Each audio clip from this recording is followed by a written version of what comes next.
Hey guys, it's Avondale. So, welcome to my channel. Super Hole in the Wall came out today, and it took a while to make, but I'm really happy with how it came out. There's a lot of really cool stuff in there that some of it I honestly didn't even know you could do until I made it.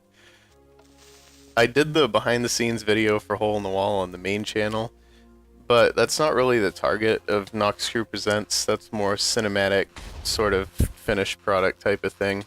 So this channel is my outlet to be able to do the behind the scenes content that I like doing.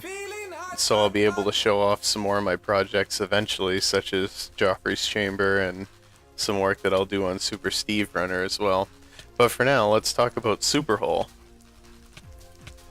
So I knew before we even released Hole in the Wall as a concept that we needed to elaborate it to make it something that had a replayability value. So the goal with making Super Hole in the Wall was taking everything above and beyond. We knew first of all that we need really interesting features to make people want to replay it. So the first thing I looked into was having more walls, making sure they're in a random order, and making sure we can have bigger walls. On top of that, somewhere along the line I said, why not make them come from all four directions? And then on top of that, I wanted to make sure the game could give you a score so you could compete against your friends, and that there were different game mode options for you to play.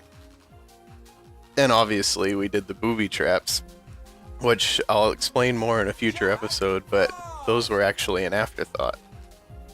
So today I'm going to talk about three things in the system that runs the game. I'm going to talk about how it selects the walls, how it picks which direction the next wall comes from, and then how the game scores you. So let's get to it. So the wall selection and most of the other features for the game work on the concept that dispensers shoot out their items randomly. So we have a command block here that just says 1, and so if we hold down control and then middle click it, you'll see that you get a block with NBT data. You can put that into a dispenser, and then if you clone that dispenser to a spot and activate it, it'll randomly choose one of the blocks. So we got a 3, a 4, a 7, and that'll happen every single time. So how did we use this to pick the wall packs? Well, I've cloned the wall selection screen down here, and I also have all these command blocks here, and that's what we're going to talk about. So the different wall packs work based on the system that I designed. There's a dispenser down here. Now at the beginning of the game, this empty dispenser here will get cloned into place, and depending on the wall packs you select, it'll put droppers around these hoppers that'll put other blocks into that. So real quick, let's just we'll put on all 5 just to see what happens. Easy, medium, hard, letters and numbers. Okay, so those are all put on, and now if we go ahead and input the wall selection, which is one of the things that happens when you start the game, you can see that over here there's been droppers that have been cloned into place with command blocks in them. Now these are the droppers here. They get cloned. You see they're pointing in the direction that they need to be, and there's one that corresponds with each wall pack: hard, letters, easy, medium, and wacky. And the command block that's in there, it tells the game to clone a block that's 24 away in the negative X direction to a spot next to it.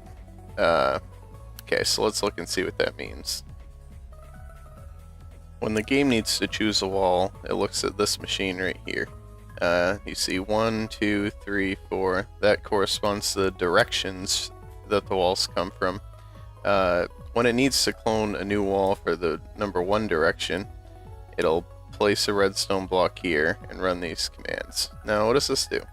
This first command block here at the bottom just takes this dispenser that we talked about and places it over here and then activates it. So these blocks here all correspond to blocks over in that chunk over there, and if we understand what this little chunk of dispensers does on that side, then we can relate it to these blocks and we'll know exactly how it works.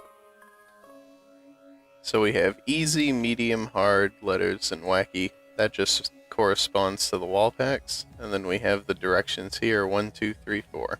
So what's inside these dispensers? There's 9 command blocks. Now each one of these command blocks will set a redstone block down below, next to one of the walls in the loaf of walls that we're trying to pick from to clone in. So this is how the randomized procedure works. This dispenser right here knows which wall packs we're looking at based on this system that I set up. So then when it clones it here, this dispenser comes from over there, and it can only put out the command block for the wall packs that we have selected. So if we were to only select easy, medium, and wacky walls, there would only be 3 command blocks in here corresponding to that. So it would pick one of these 3 dispensers that I had just talked about to get put over here, and then that dispenser would activate one of those 9 walls to clone in from below. So let's watch it one more time. You see it flash in and then get cleared out. And that's how it chooses the walls. But where does it get the walls from? So we're down underneath the room that you play the map in now, and you're looking at all the different walls. They're sitting here in the loaves the same way that I had done them in the original, except now they're stacked on top of each other and they come from all 4 directions. Isn't it great? So you'll see the green, lime green wall at the bottom. That corresponds to the easy walls, and then you have medium, hard, letters and numbers, and wacky walls up at the top. You have the different directions here, which I have marked out with big numbers on the ground. That's 1 over there, 2 here, 3 here, and 4 across from that. And so when the game wants to clone in a wall, it's not telling it to clone directly from up there. It's actually just telling it to place a redstone block here. That redstone block will immediately get deleted, and it'll relatively clone what's in this slice up to a position up above. And I really only did that just because it would have been awful to have to type these coordinates in individually for the command blocks in the dispenser. I didn't want to do that. So I just set up a system down here that would relay a set block, which is a lot easier. Now that you know how the game selects the walls you want to see, let's see how it picks the direction they come from. So the first direction in the game is always direction 1.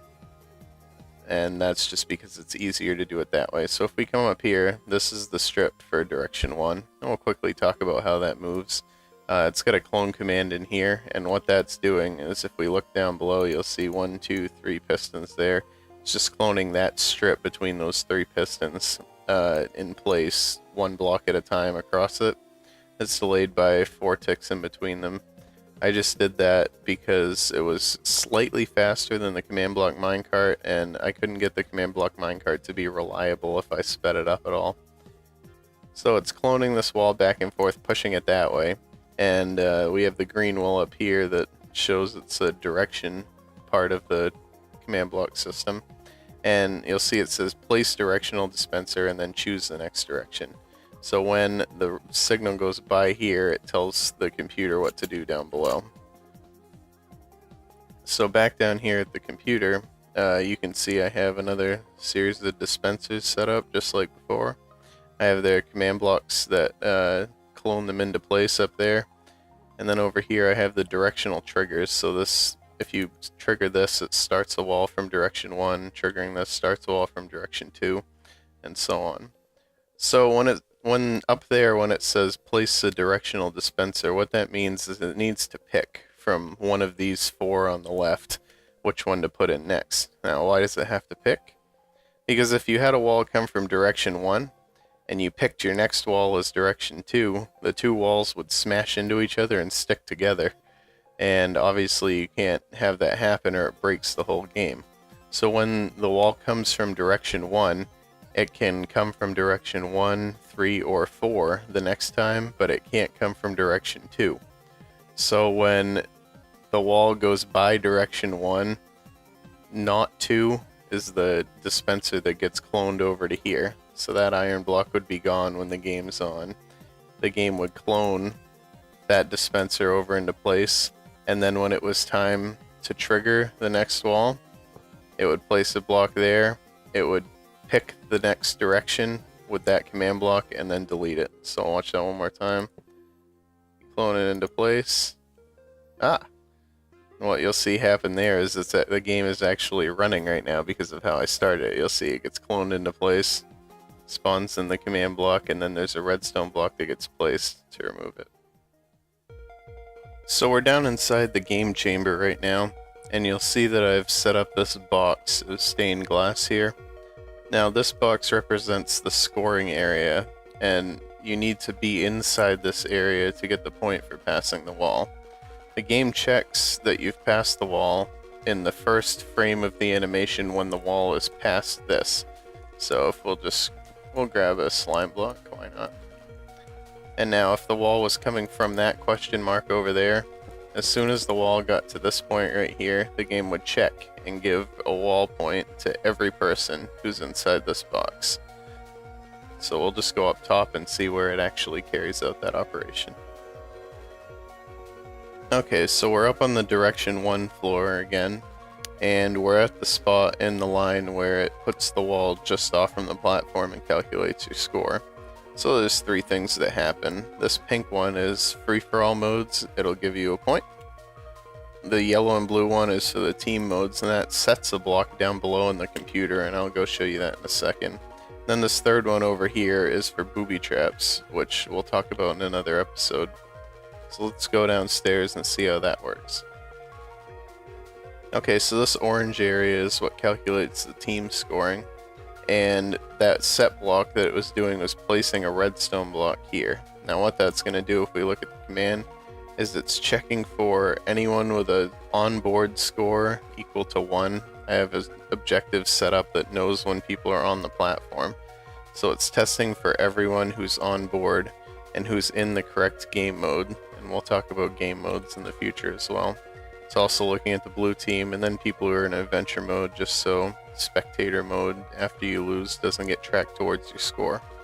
So this command block here will give a comparator output, and it'll be equal to the number of people that the command block finds when it tests for it, which is why you can play up to 15 people per team in Superhole. And then for every player, it just adds to the unknown player. I shouldn't say unknown, I should say the non-existent player known as blue team. It adds 1 to his score, so that when you add up all these, you know, if there's 5 people in the area when the wall goes by, it'll give them 5 points. And then the yellow one on the other side is the same thing. And up on top, this thing up here actually only runs when the bonus points Booby Trap comes up during the game. I had to do a separate one to make sure that it tracked because I didn't have enough space up in the Booby Trap logic. Okay, so that's enough information for one episode. In the future I'll be talking about how the Booby Traps work, how the music system works, and then how some of the other things in the game mode came together. I hope you learned something. Please leave a comment below if you did, or if you have a question on anything, or if you have a suggestion for how to make this idea better. I'd really love to read them. I've been Avondale, thanks for watching.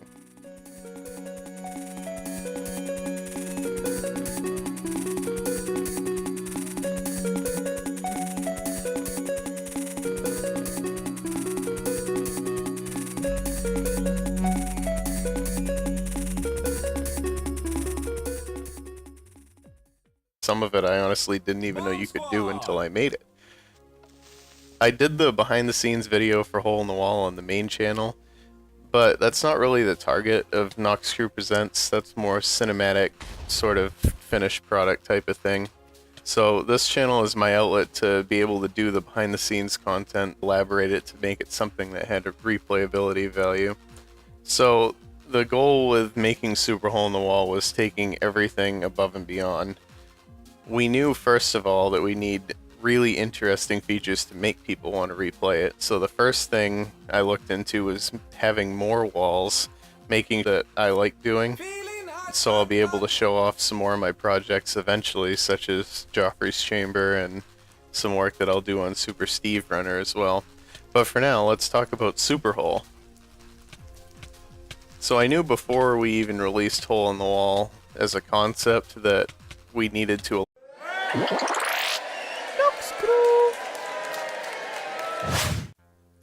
Hey guys, it's Avondale, so welcome to my channel. Super Hole in the Wall came out today, and it took a while to make, but I'm really happy with how it came out. There's a lot of really cool stuff in there that sure they're in a random order and making sure we can have bigger walls. On top of that, somewhere along the line I said, why not make them come from all 4 directions? And then on top of that, I wanted to make sure the game could give you a score so you could compete against your friends, and that there were different game mode options for you to play.